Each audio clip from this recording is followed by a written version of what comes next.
very dear friend, a great professional mentor. She's been my boss for the longest period in my career and a wonderful human being. So it's quite, it's a difficult challenge for me today because most of you, or if not all of you, are from the financial community. And for you, numbers, percentages are everything that talk to you. But I'm very, very keen to bring out the human side of Shikha. Leadership is not just about, delivering numbers or delivering good quarterly results. It's about a holistic engagement with people and with the business. So if it is okay not to be too number focused, I would like to really bring the digital learning that Shikha has from her leadership journey. She has done a professional journey for 38 years, of which at least a good over 25 years has been in leadership capacity. And I would really like to do that this evening. And thanks once again for this honor. So my first question to you, Shikha, is that you are a great serial entrepreneur. You have built so many businesses successfully. And your focus has always been in value creation. As a professional who comes from a private equity business, for me, creating value is the very purpose of existence. I would like to hear from you what are the strategies that has worked for you in building businesses, whether it was ICICI Prudential, which you started from scratch. Today it is worth, I think, about 450 billion rupees. Or the turnaround in Axis, you've at least quadrupled from the time you have taken over. How do you devise strategies that create this kind of wealth for shareholders? So thank you, Renu, for agreeing to come all the way from Karakwasla just to do this. You've been very generous with your words, but as you know, the first entrepreneurship role that I had was in setting up the markets business in ISEC, and you were very much part of the team. And to be honest, I learned the essence of entrepreneurship from you, because what I saw you do, I knew nothing about investment banking, and although you were part of my team and I was your boss, I knew nothing. And you always treated me with respect, and I got to learn everything I knew about investment banking from you. You've heard me say that before, so I'm not saying this for the platform today. It's really true. And the other amazing thing that I learned from you was never say never. So you would bring ideas to me, and I would say, Renu, what the hell? This is not happening. Why are you wasting your time on stuff? And a year later, I would be surprised because so many of them would turn into reality. And while initially I was shocked at your style, I think in the couple of years that we got to work together during that phase, I learned that you have to reach out for the impossible, and don't make up your mind. Please watch, observe, and see what results in success and what doesn't. So I think you've been a big teacher, Renu. But in terms of then developing businesses, it's, you're right, I was lucky in ICICI that I was asked to set up several businesses. The retail funding group, the structured finance group, where again you and I worked together, and then insurance. And the common pattern across all of that was that I knew nothing about those areas when I entered, and yet the organization had placed faith in me to try and figure that out and set up the business for them. So the one common formula had been actually learn from whoever you can. So you taught me not to be embarrassed about learning from somebody who would expect to be teaching, and that helped me to then not ever be embarrassed about saying I don't know. I could go and learn from anyone, from my colleagues, from my subordinates, from my competitors, and I didn't hesitate, or from outside of my industry alone. So spend the first couple of months trying to figure out what the environment is about, what might work, what might not work, and then try and do a shared vision of where the world is going, where are we today, and what strategies might work. And surround yourself with the best talent. And make sure that all of you together believe in the direction that we are heading for. So those are the common elements of all the businesses that I was involved in setting up. And to me, if I had to draw one essence of what has worked across, it's really that observe and learn in the early periods and on an ongoing basis. Surround yourself with the best talent and make sure that you have shared passion for where you're heading. And then the world will help you figure out your path. Yeah. No, that's, I think, while what you would have heard is the spoken word, what I would like to share is that the beauty about working with Shikha is that, one, there is this childlike curiosity. I mean, whenever we would go and sell a new product to a customer, you know, she would have the thrill of a little girl who has got a new toy or a new dress, you know. So to keep that curiosity when you're such a big leader and engage with your team like an equal. I mean, Shikha saying today in front of so many people, and she has, of course, said this many times, that I learned this from you. And I'm sure she has said this with many, many people. The humility and the core reason why you exist is to constantly learn with a childlike curiosity from wherever that learning is possible for you is, I think, one of the key differentiators in Shikha as a leader, which has taken her where she is. And again, this is a trait that you can take from one business to another business, from one time period to another time period.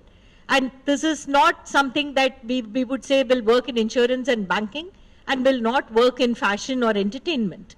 So these are just very, very fundamental core leadership qualities which distinguishes the person in Shikha, which has made her successful, time and again.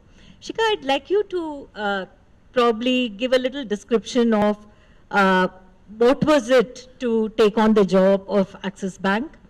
For the first time, to be honest, I mean, I've learned a lot from Shikha. I'm an eternal student for her, of her. But when she took up Axis Bank job, I was very excited for her because it was a great opportunity in a very interesting macroeconomic environment in 2009. But I was worried because all the previous successes of Shikha was in one organization called ICICI, where she had two things going well for her, besides her own capability, of course. One is complete trust of the management of ICICI. She was considered a very, very high performer. That's a lot. Whereas in Axis Bank, she had to build that trust with altogether a new board. The second was, at least as far as I have known Shikha, she has built her own team. So when you're building your own team to build your own business, the chances of success are very high. Whereas in Axis, she was parachuted as the CEO into a already well-developed organization with a history which is very different from the history of ICICI. It was a great professional challenge for Shikha. And I, for one, thought that she would be successful, but it won't be easy for her. So I'm very keen to hear what that journey has been, what that journey of transformation. I would also venture to say that while Axis Bank was a private sector bank, it was never spoken in the same breath as an ICICI bank or an HDFC bank at the time you came in. Today, it's right on top. So obviously, you have done a lot of wonderful strategic changes in the bank, and it'll be useful for the audience to hear from you. And for many, many other people who are not in this room, many entrepreneurs, my life is all about dealing with entrepreneurs, and I really want to use this moment to extract the juice out of you for all the entrepreneurs outside this room who would want to emulate you. So Renu, I have to admit that I've been lucky through my career because I've got lots of opportunities to, as you said, build businesses, and it's been very rewarding. But without hesitation, I would say that the last 7 years at Axis has been to me the most rewarding and the most challenging period of my career. Because you're right, when you get parachuted into an organization, which is different from what I'd done before. I hadn't actually led a core bank before, right? I knew nobody in the team, so I didn't have a point of view on any of the people. And third, but very important, it was an extremely successful franchise. So you might say that, market cap went from here to there, or leadership position went from here to there. But we have to remember that when I took over the bank, it was a bank which had had profitable growth for several years. It was a bank, when I went out to talk to customers, they loved the experience that they'd had with Axis. So here was I trying to juggle 2-3 things at the same time. Learn what makes this bank tick, learn about the people, make up my mind about what needed continuity and what needed change, and once having decided what needed change, pace it such that I do not hurt the existing valuable franchise in any way. And I think that's where I have thought a whole lot about, did I pace the change at the right speed or not? And I remember in the first interview that somebody had asked me what would be my biggest problem. I'd actually said that I don't know what is going to be the right pace of change. So, you figure out, you learn, all those, there are tools, you've done that before, you're going to get there. Taking a point of view on people, it may take you some time, but you're going to assess what are the different strengths of people and how best to leverage that. But then once you figure out what needs to be changed, making sure that you pace it at the right pace, not so slow that you don't have impact, not so fast that you kill a great franchise, was the constant thing that I was talking to myself about. So every 6 months I would say, boss, have I done too much? Is this too much change? Is this too little change? If there's too much change, there's going to be chaos and lack of acceptance. If there's too little change, then you know that there's something around the corner and you're going to miss it because you're not preparing for it. So that to me was the biggest challenge. If I look back, I would say I got that broadly right. So I got many other things not quite right, but as far as pace of change is concerned, I do think that I was patient and I kind of got that pace of change right. So, so if you're asking me what are lessons for entrepreneurs, to me the lesson would be, and this is going to be different for different situations and businesses. When you take over a successful organization, the way you would deal with taking that has to be different from what you would do in a turnaround situation. Axis was a successful organization, and therefore I had to think about it very differently. If it was a turnaround situation, I might have done the slash and burn and change everything. But in a valuable, growing, profitable franchise, I think, I may have a point of view that this is not right and it should be done that way, but have I given myself enough time to figure out really what I'm thinking? Is that right? Number one. Number two, even if it's right, will I have the acceptance of the team? And if I don't have the acceptance of the team, then it's going to falter and fail at some point. So that pace of change and giving yourself enough time to learn and figure out what needs to be changed is important. And shared visioning is again important. Absolutely. So one of the things I remember very distinctly doing when I came to Axis was, within the first 3 months, we went off on a management offsite. Yeah. It was the first time that Axis had had a senior management offsite. And there was a lot of skepticism in terms of, can a group of 35 people get together and actually achieve anything at the end of 2-3 days in an open-ended conversation? And that too with a new leader. And that too with a new leader. And I think, a lot of things changed after those 3 days, because you don't have sharp clarity, but at least there was a shared conversation. Yeah. There was a common understanding of what are the strengths. There was a common understanding of what are the opportunities, what are the gaps that we have to build for, and then you could pace it and path it from there in terms of where you went to go. But at least everybody was kind of on everybody may not have bought in fully, but they knew where we were going. They knew what was the process through which we had figured out where we were going. And I think that helped a lot. And as I said, I was lucky that I was parachuted into an organization which was, one, performing well, and two, had a bunch of very passionate, committed, knowledgeable people who, who were willing to change and learn. I've heard you say many times in this interview that you are lucky. I don't think it's luck. It is very, very careful strategizing. From whatever she said just now, at least my take has been that there is a gut. Shikha has very, very strong gut or intuition about what strategy she needs to pursue.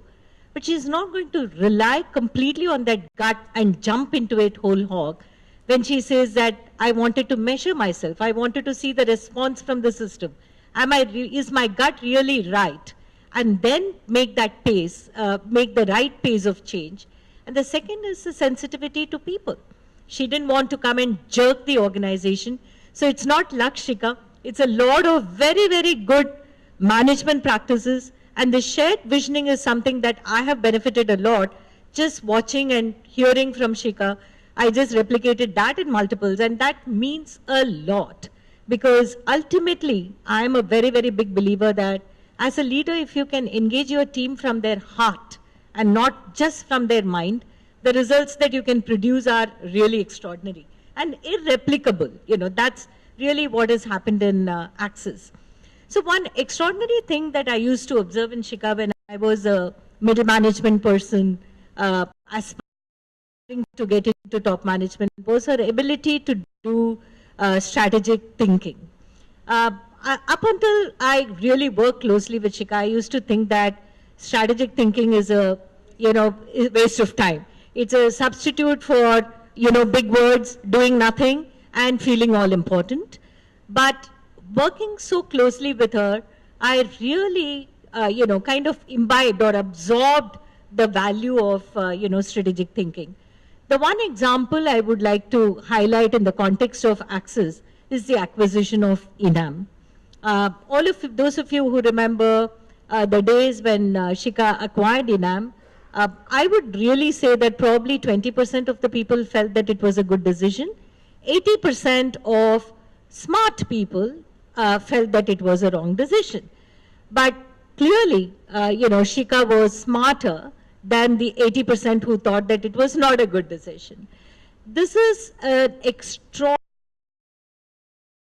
very people-intensive business in the framework of a highly regulated business called a bank, in a fairly difficult macroeconomic environment, and integrating it to see the success that we are seeing of Axis Capital, today.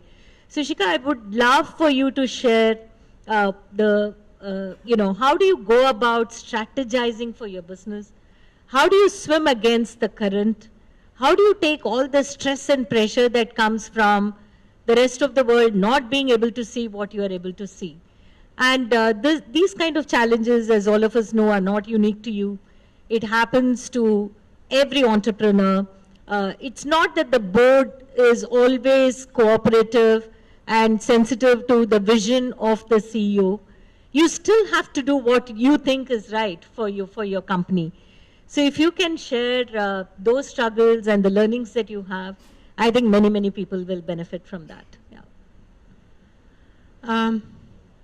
So yes, the Enam acquisition was a highly talked about, debated acquisition. It meant a dilution of 2.5% for Axis Bank, but the amount of attention it got was completely disproportionate to the size of the transaction, because it was something new and dramatic for the industry. Now, why did we decide to do it? So I remember when I joined Axis, one of my colleagues came and asked me, how did you have the courage to take on this role? And I said that, look, I didn't think about it. I mean, fear didn't come into my head. This was a great opportunity. It looked like something that was interesting. It was a good organization. It could go further places. Then I don't worry about what might go wrong. And you just plunge in there and then you figure out how you're going to make it. So when we did that shared visioning work with the senior team of Axis, and we figured out where we wanted to go, we recognized that we had a great retail liability franchise, we had a strong corporate lending franchise. And if we wanted to build on that, given the opportunities that were there in the market, then it would make sense to have a client-focused strategy For retail, have the full suite of products, and corporate have the full suite of products. And on retail, the products that we wanted to build was the lending side, the cards business, and investment advice.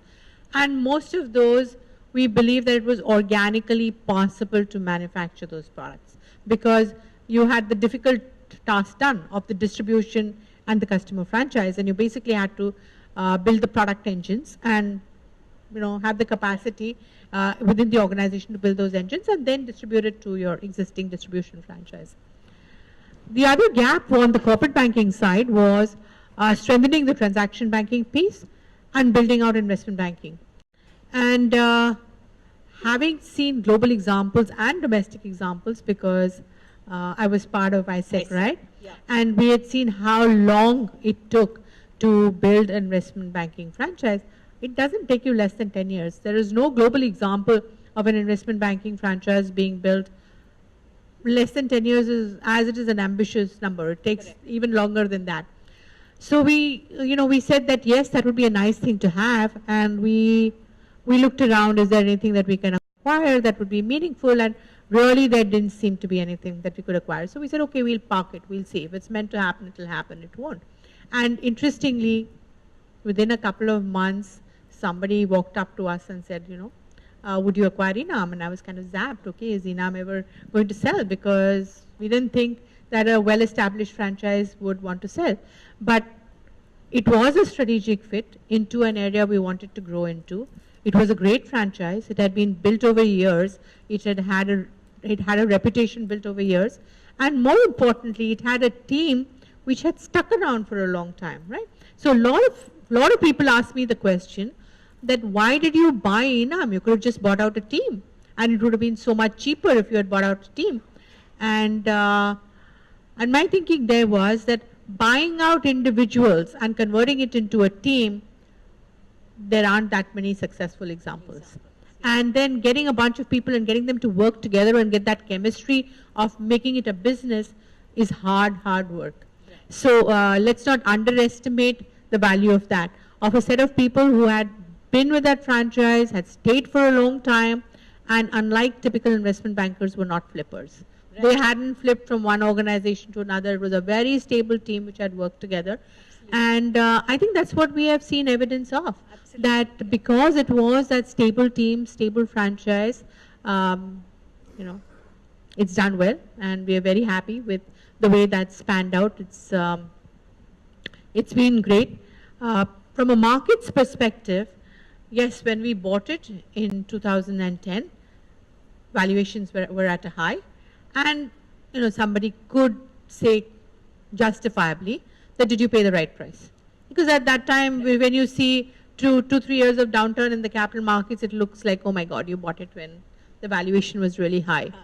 But an Enam franchise is not going to come to the market every now and then, It's one franchise of that quality which is available. It's available at a point of time. You take a call, do you want it or you don't want it? Right. And then you don't quibble too much about the pennies. You negotiate hard to get whatever is the best deal you can. But let's remember, Mr. Vallabh Bansali is who he is because he's a great negotiator.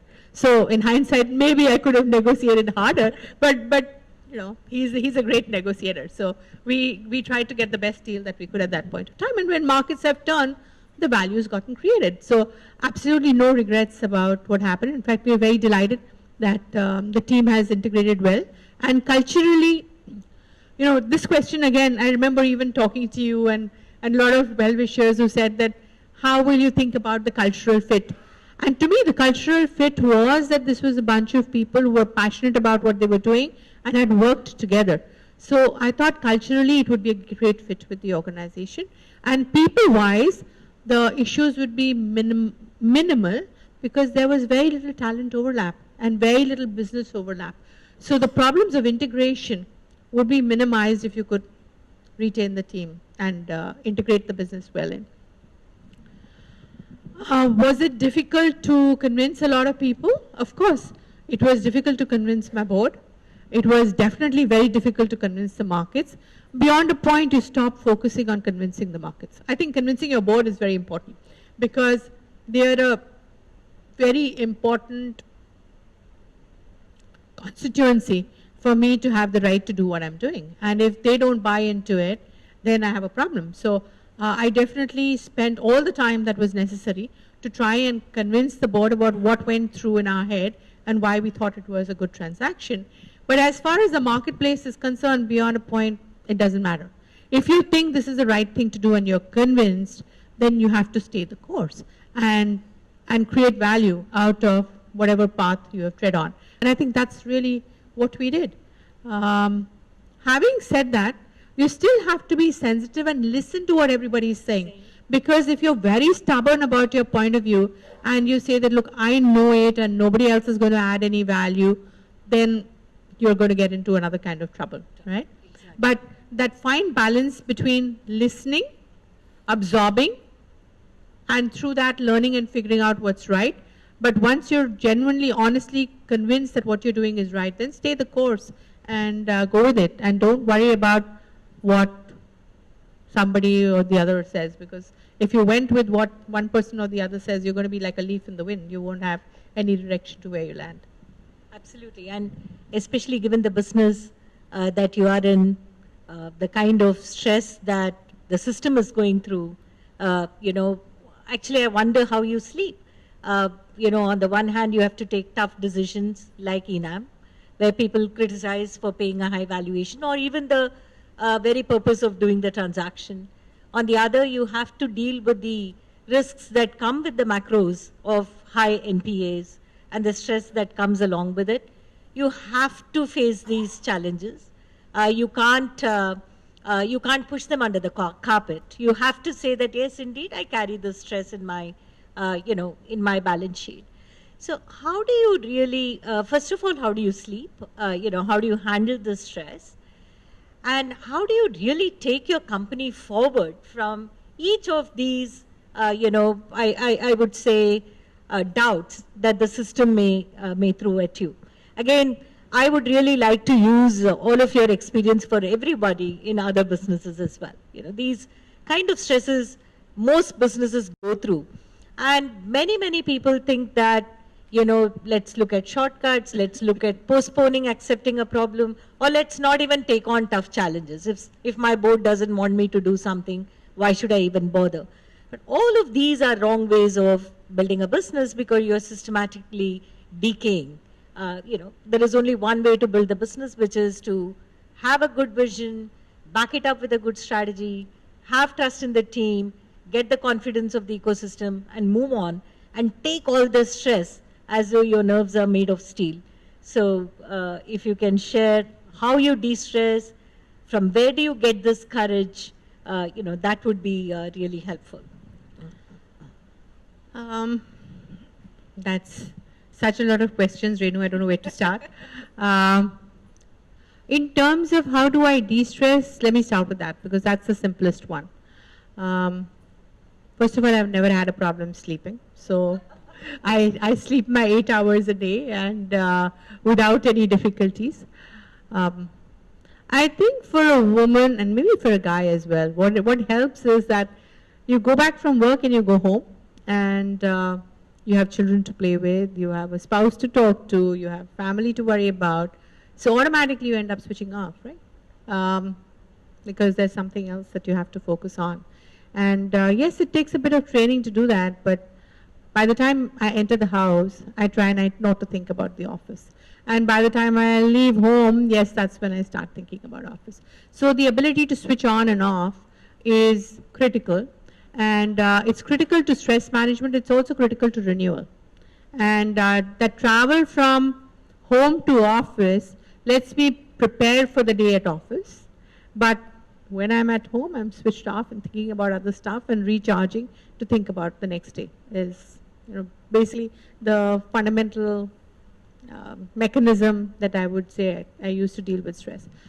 But the other thing is that I think I've got a support system of friends who I trust, not too many, but a few, who I would go and pour out whatever is bothering me. You've been a beneficiary of a lot of that pour out many times, but once it's poured out, it's like poison out of the system, right? It's out there over and then my mind is freed and I can start being creative again. So I think you need a support system. of people who you can trust, and you know, you can share everything, right, wrong. Sometimes you know what you're doing, sometimes you don't know what you're doing, but you can be completely open and candid with them in terms of trying to figure that out. That's important. And if your friends are real friends, then they will tell you when you've got it wrong. And I think over the years, I've figured out which of my friends are able to push back and tell me when I'm not getting it right. And those are the ones that I would go out and seek a lot more. And that's why you get counted on so much, Renu. But I think that again is a part of de-stressing. That's also part of how to deal with some of the external pressures, right? Because one of the things that constantly worries me is that, will I fail because I don't listen? Will I fail because I've made up my mind and I don't change it when I should have changed it? I just talked about not being a leaf in the wind and getting carried away. Being a leaf in the wind is bad, but being somebody who's so rigid that I'm wedded to a point of view which has now become extinct and useless is also not a good place to be in, because especially in a world which changes so rapidly, I have to be willing to adjust my beliefs and my goals over a period of time. So, and since you worked with me for a long time, you would know that with my team, if they don't know me, I sometimes come across as volatile. And people will say, oh, you know, she said this yesterday and she's saying something else. But then when they work with me long enough, they know that it's not volatility. It's really that I have an idea in my head. At that point of time, it's a hypothesis. And I come and test it with you. I come and test it with a couple of other people who I trust. And based on the response that I get, I adjust that idea. And therefore, in the early phases, it may look like she's changing her idea, but actually it is a hypothesis which I'm developing into an idea.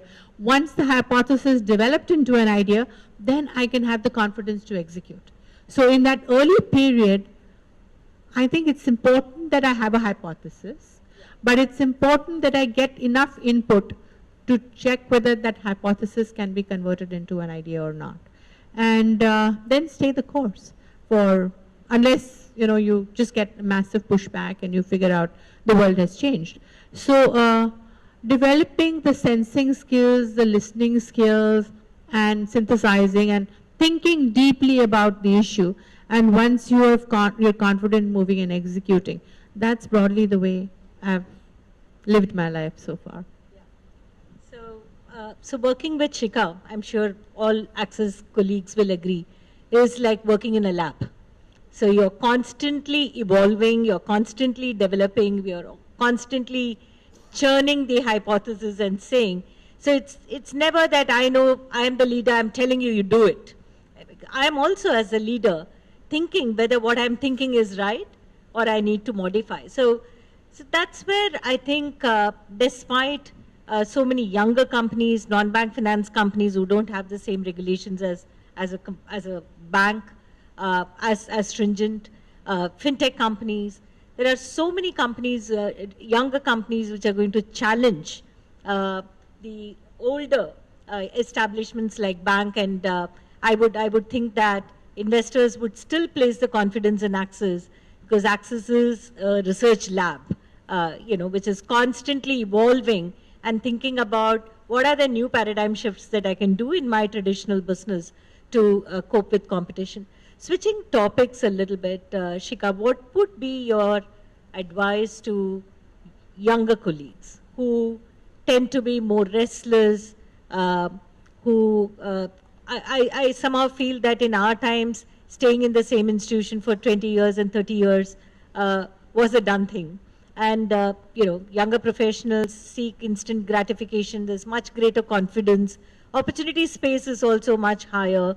There's more risk-taking ability. So there are many, many positive things that are going for young professionals. But from my own experience, I've seen that people, young professionals who have been way too restless, have not got their full potential because of that restlessness. And it hurts me. I've seen many, many colleagues of mine, when I think back, who, when I was their peer, I used to think that one day I'll be reporting to him because he's so much smarter than me, has not realized a fraction of the potential that they would have had. So would you have what's been your experience, first of all, in Access with some of the younger talent? And is there any message for younger talent to become as successful as you are and have the pleasure of building businesses, becoming entrepreneurs, and getting your full potential way beyond what one would have imagined, and not, sacrifice the wood for trees, as one would say? So let me give a personal example and then we'll come back to Access. You know that Sanjay and I both stayed, Sanjay my husband, you know him of course, and I both stayed in our first jobs for almost 3 decades. Sanjay for a little longer than 3 decades, me for a little shorter than 3 decades. Our son has been working for 5 years, he's into his 4th job. Okay, so yes, the world has changed, but I guess partly the explanation for Tilak is that he's in Silicon Valley in the tech industry, and there's just so much happening out there that whenever he's asked us for advice, we haven't actually been able to convince him that you better stay with your current employer, because if you can learn in another place and you can go after your passion, I think it's okay. So, so I think we have to recognize that that's the reality of the world. And different people will come from different motivations. I think if you're coming from a motivation of learning, you're in a good place. So, so if I had to cull the essence of the advice I would give to youngsters, it would be that the world today is changing faster than it's ever changed before. And I'm sure that would resonate with you, right? That the pace of change, that half-life concept seems to be still working. If that is the case, then you can't stay in the same place and survive. You've got to be learning every day. So just make sure that you're in the environment where you'll get to learn the most. And how do you get to learn? You get to learn by having teachers around you. Those teachers can be your bosses, they can be your colleagues, they can be your subordinates, but you need teachers. And the second thing you need is the ability to experiment and do something, because you may have great ideas, but unless you do, you're really not going to learn what works and what doesn't work. So, so my advice therefore is just that please focus on learning. So stay in an environment where you can learn every day and grow. Do people buy into it? I think if it's your stated philosophy and you articulate that well, I don't think people leave for money, Renu. I think people leave if they feel that their goals are not being met. And what I've seen in Access is that, as I said, I was lucky, inherited a great franchise, inherited a great set of people, inherited a team which is passionate about where we are going and what we are trying to do, and wants to learn. And if you've got that combination, then the organization's job is to provide them that opportunity to learn, and the challenge and the freedom to do stuff so that you can learn. And as long as we are delivering that, I find that people join you on that journey and stay with that journey. So given that you anyway run a research lab, I am sure that need will be met. Moving a little bit to the personal side, Shikha, how would you describe the role Sanjay Sharma has played, in your success? I, for one, is a very firm believer that if you don't have a very strong support, unwavering support at home, it's impossible for a woman to build a career, to build a successful career. And I see many, many more men here than women, who most of them will be husbands. I'm very keen for them to take a message on what's the positive role they can make, they can play in helping their spouse reach her full potential and, live up to her dreams for her professional life. So you're absolutely right, Renu, that if you have to juggle a variety of things, and for all of us, work is important, family is equally important. So if you don't have the support of the family, then you can't actually achieve your ambitions. So choosing, I remember Zia saying that one of the most important decisions you make in your life is choosing a life partner. And again, I think, when I look in hindsight, I certainly chose the right life partner, because you asked what has been Sanjay's role in my being able to work and get someplace. Three things that I would count out, though of course there are many more. One is when I went through the typical struggle of a working mother. My first child was 1 year old, and he would cry when I went to work, and I would struggle with the guilt of leaving him home and going to work. Sanjay was a tremendous support, and he helped me handle that stress and that guilt of saying that, look, it's okay, and I'm there as well, and you're giving up your job and sitting at home is not necessarily going to be the best thing for the child. So just a partner who said, you better stay the course, helped a lot. Otherwise, I might have dropped out of the workplace at that point of time, because it was a struggle to juggle. So that was one big contribution, that my husband believed in my career and gave me the mental support to stay the course. The second thing, of course, is Sanjay's been a great father to the children. So at times when I have not been a good mother, and there have been many times that I haven't been a good mother, I know that my children are in safe hands because they have a great father. He would teach them academics, he would teach them values, and so I knew that my children were not going to miss out because the mothering was weak at times. The third thing has been on the professional front. Sanjay and I, and you've known us all these years, so it will resonate with you. Professionally, very different people. I'm a very convergent thinker. Sanjay is a very divergent thinker. And when we first met, the distinction was very, very sharp. So all the creative stuff would come from Sanjay, and, sitting down, and very sharp, vertical focus would come from me. I was a complete nerd. I would do well in my exams because I'd be very focused on the questions. I would get them right. Sanjay would be busy reading 1,000 things and telling me this is happening. So I think over the years, we've both imbibed from each other, and that's helped me professionally. So I would say, those are the three things that I can think of top of the head, where choosing the right life partner has made a big difference to who I am.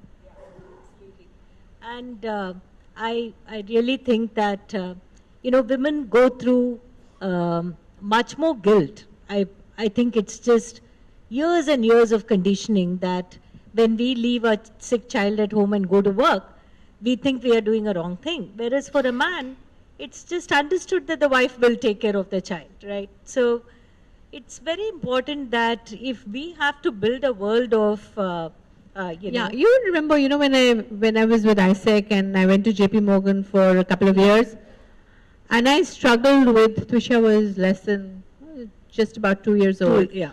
And I struggled with the fact that I was going to leave her behind in Bombay and go off.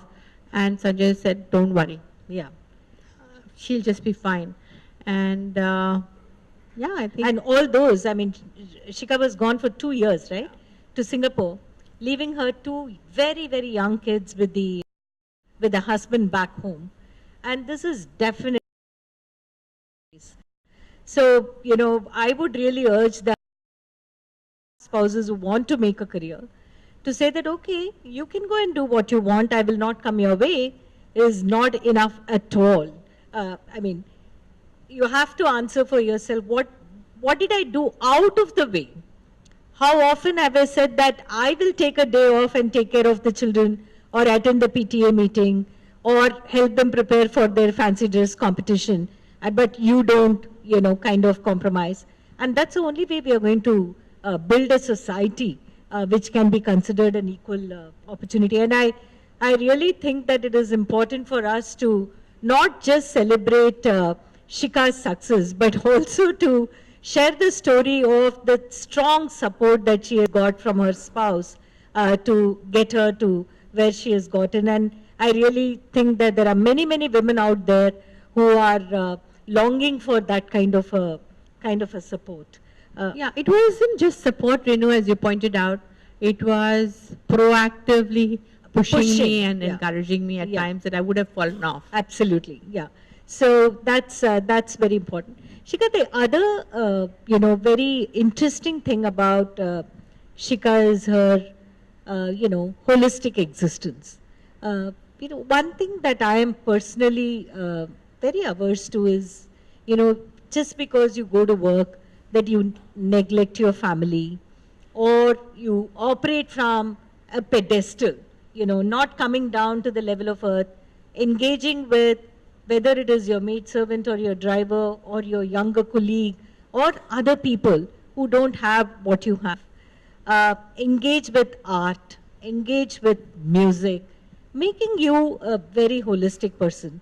I really think that being a good human being is being a holistic human being where you are engaging with whether it is your faith, whether it is religion, prayers, whatever that is, in whichever way you want to pursue your faith, engaging with people in society who are not as well endowed as you are, engaging with art, and having a keen appreciation for all the sensibilities and senses that God has given us.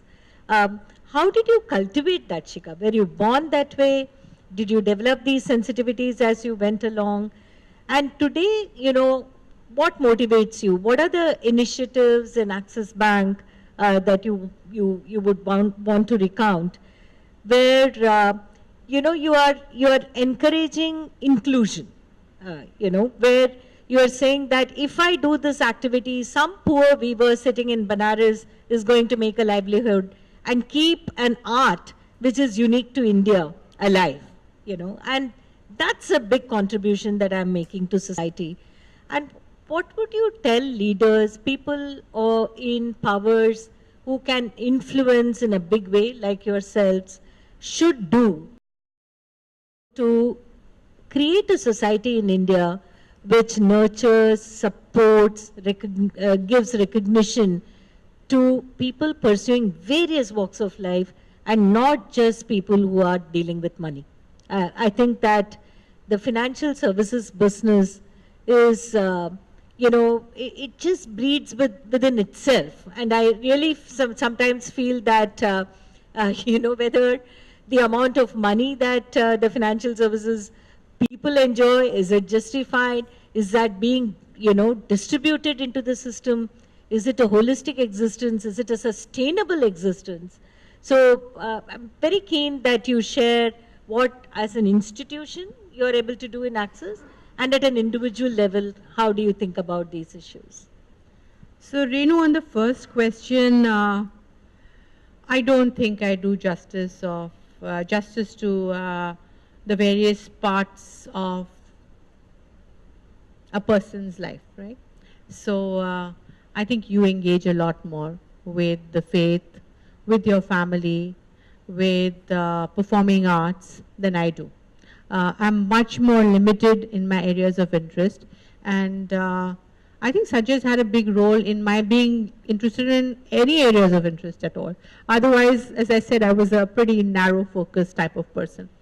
But to the second question on being more inclusive and more wholesome, I think I've told you the story again before, that when Tilak was applying for his US admissions, they have to write essays, right? And I came home one day and read the essay that he had written for his college admission, and he was supposed to write about any person who's influenced his life. And he wrote about his grandmother, Sanjay's mom. And he said that, there's this photo which hangs in front of my bed, and it's my grandmom. And it was just a couple of paras. And he said that she's had a big influence in my life because, like every other grandmom, she loved me, she taught me, and she took care of me. But the biggest lesson that I learned from her was on the day she died. Because on the day she died, so many people walked up and said, "We're really sad to see Satyaji go," because she had touched so many lives. She was a homemaker. She had been a teacher for a short while, but in short spells, because Sanjay's dad was a bureaucrat and got transferred around, so she didn't always get to work. But she would sing, and she would teach people, just in a bhajan mandi, they would sing together. And through that, she would pass on the energy, the joy, the viv, and people, anybody who had spent time with her would be touched by her and would remember her. And so he said that the big lesson that I learned in life is that the purpose of life is not what you achieve, not what money you make, but the number of people whose lives you've touched on the day that you go. And I can never forget that essay, because to me, we all worry about what is the essence of life, and that was such an important statement which I learned from my child. And when I think about Access, this whole journey of diversification, building the franchise, adding more products, creating market cap, all of that is satisfying. But emotionally, the picture that stays and gives me the greatest happiness is two of the initiatives that we've done recently, and I happened to go across and see the kind of impact that we're having.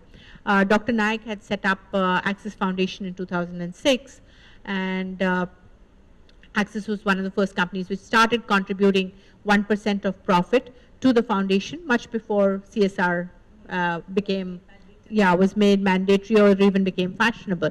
And the goal of Access Foundation, we recognize with that, that with that 1%, we can't solve all the world's problems, but let's take a focused set of problems and try and have an impact.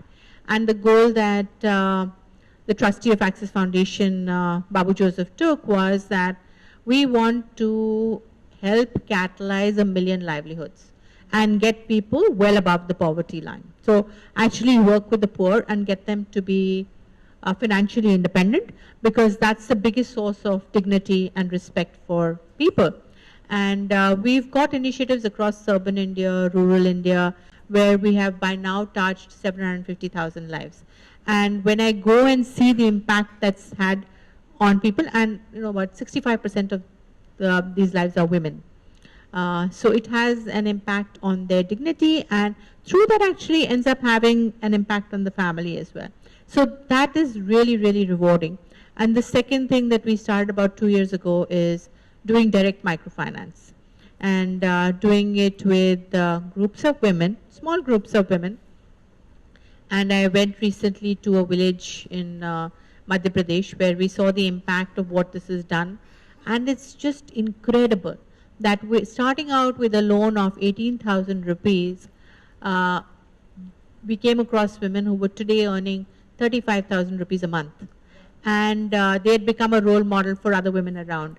And when you see that impact, there's nothing more satisfying than that.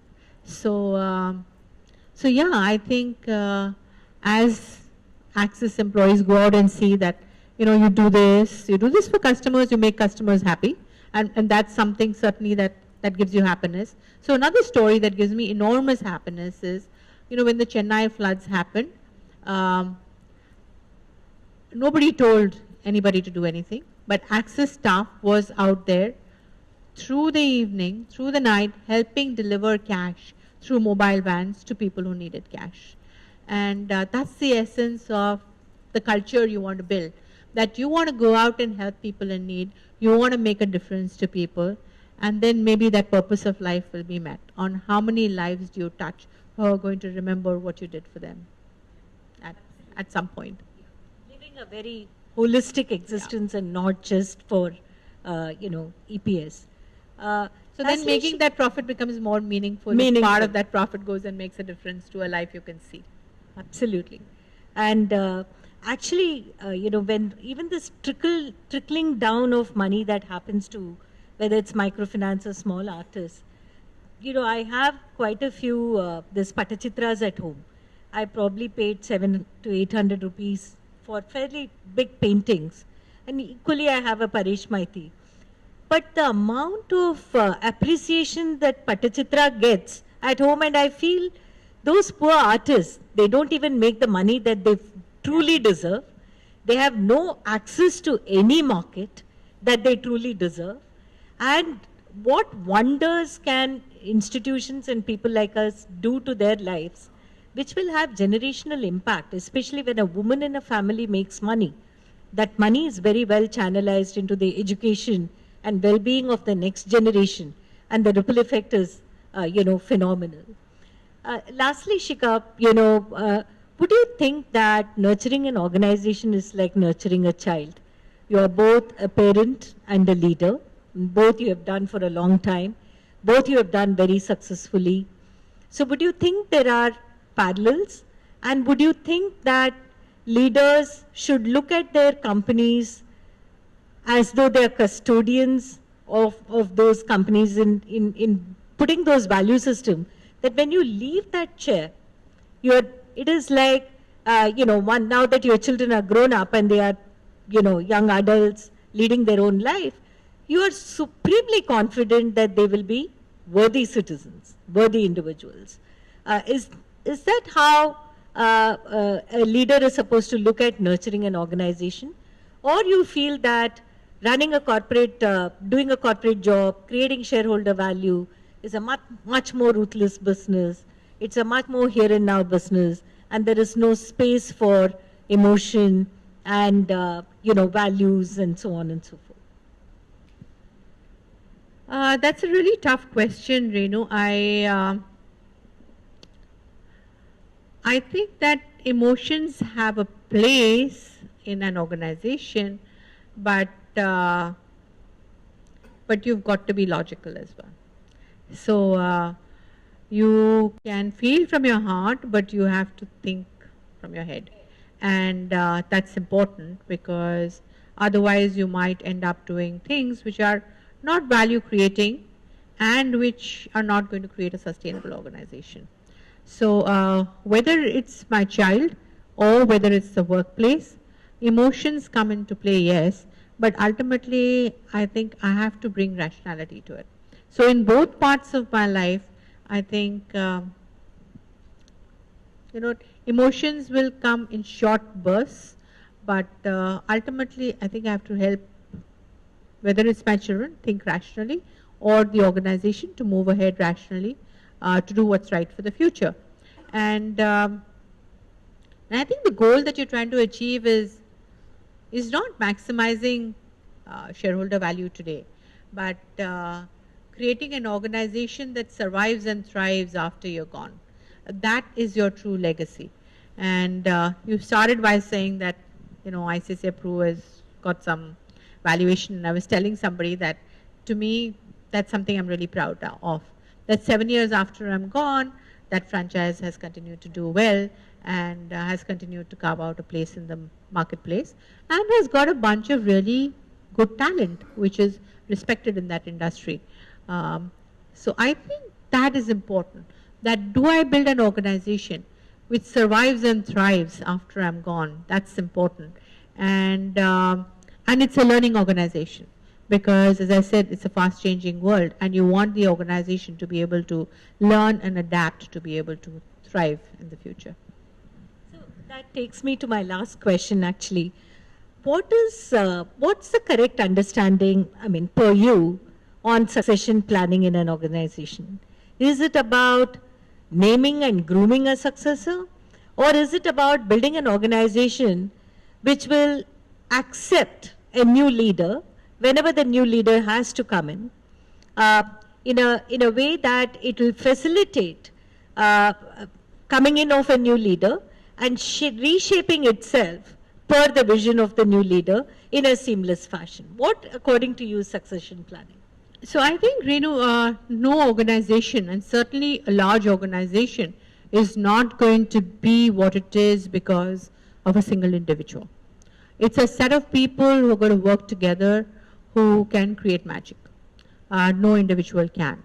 So when it comes to succession planning, I think it's important to look at what's our broad idea of where the future might be and what it will take to succeed at that future, and do we have the right basket of skills and attitudes to be able to play to succeed in that future. I think that's very important. And then in terms of picking the leader who will lead this set of skills into the future is obviously primarily the board's responsibility. But for the CEO, it's important for me to make sure that we have that basket of talent. and we have the culture to work together for that talent to believe and execute into the future. So, and as I said, then, you know, the board will figure out which is the right leader to leverage this talent and make you a successful organization. So, at least in decoding Shikha's success as a business leader, what I have learned is how to be a great listener, how to operate with gut, at the same time, test your gut and with the inputs that you're getting in the market. And because she is a good listener, she is able to listen honestly. All of us listen. I mean, everything goes into our ear. But how it gets processed somewhere in the upper deck, we make a mistake, either because of ego or because of our, inability to really decipher the information as something contrary to your intuition, that we don't want to really modify that idea. Applying judgment, having a gut is very, very important, but also listening candidly to what the market has to say is probably much more important in being a successful leader.